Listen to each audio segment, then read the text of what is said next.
Hey Leaf Clover here. Today we're diving into a comparison of ray tracing on versus off in Elden Ring, specifically with the Shadow of the Erdtree expansion. You might remember a while ago I did a comparison for the base game, and honestly I wasn't super impressed with the visual gains from ray tracing. Sure, it added a few nice touches, but it didn't feel like a huge upgrade. So when the ray tracing patch dropped before the expansion, I was hoping that Elden Ring would take full advantage of the tech and offer some more noticeable improvements. Fortunately, after spending some time with it, I'm not so sure they've fully made the most out of it.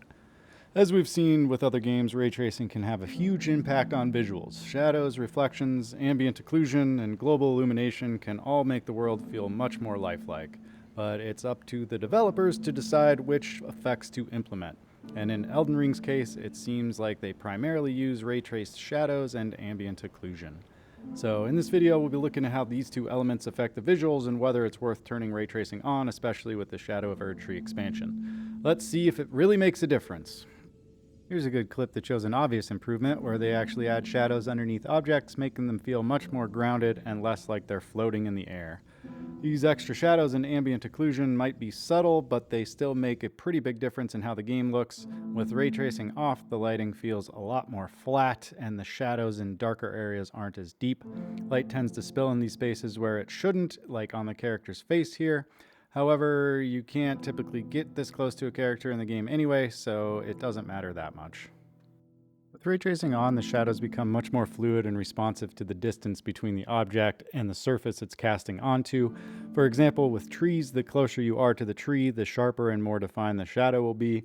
Each leaf's individual shape might be visible in the shadow, but as you move further away from the tree, the shadow softens and blends. If you turn ray tracing off, the shadows are the same definition no matter how close they are to the object. Like this clip, where every leaf is casting its own shadow even though they are far from the ground with ray tracing off, but when you turn ray tracing on, the shadows become much softer because the leaves are further from the ground. This clip shows the unfortunate omission of reflections, basically the exact same scene with ray tracing on or off. It seems like they're just using screen space reflections on both cases. When it comes to performance, this is where things get a little tricky.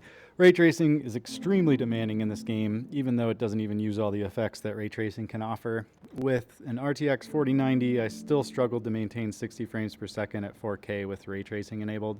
There are times when the frame rate even dipped into the 40s depending on the complexity of the scene. That's without any AI upscaling like DLSS or frame generation, since Elden Ring doesn't support those.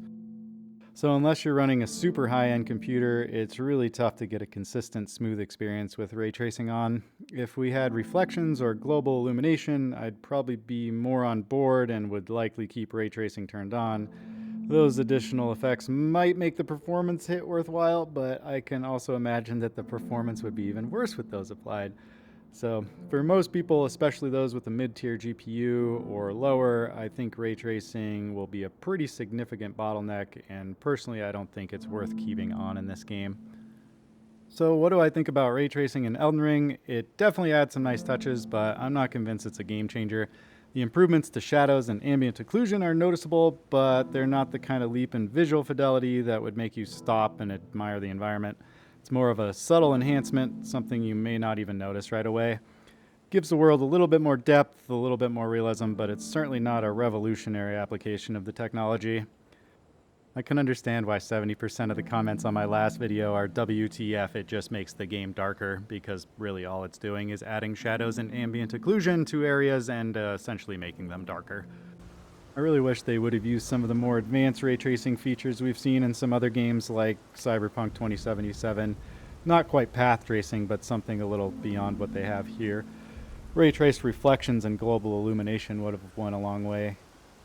Without them, Elden Ring doesn't really stack up to the other games in terms of like cutting edge visuals.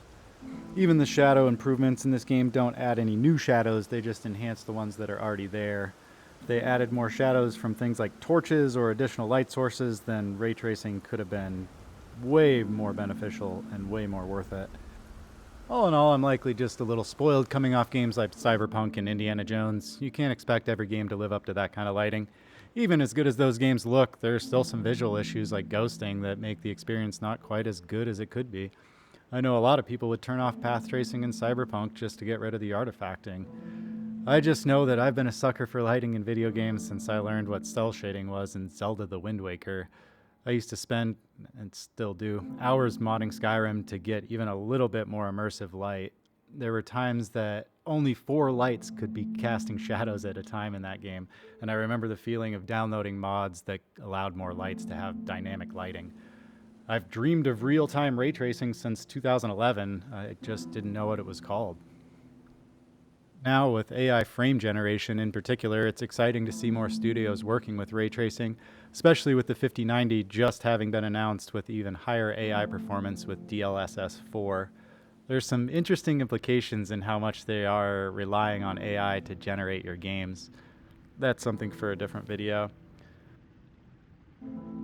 Ray tracing in Elden Ring certainly adds some noticeable improvements, but it's not enough to warrant activating it, especially when it comes with such a hefty performance hit. Hopefully, future updates or patches will make better use of ray tracing's full potential, but for now, it's clear that the game could benefit from integrating more of the technology we've seen from other titles. Also remember that just because Elden Ring doesn't have the best integration of ray tracing doesn't mean that I don't think it's one of the most gorgeous games of all time. It really goes to show how much art direction impacts the final result. I had never played a Souls game prior to Elden Ring, and I was in awe the first time I played it. Ray tracing or no, it's one of my favorite games of all time, and its art style elevates it past most of the other games I've ever played. The settings I used are at the end of the video. If you have any questions or topics you want to learn more about, leave me a comment. Like if you like the video, subscribe if you want to see more. Thanks for watching. Catch you on the next one.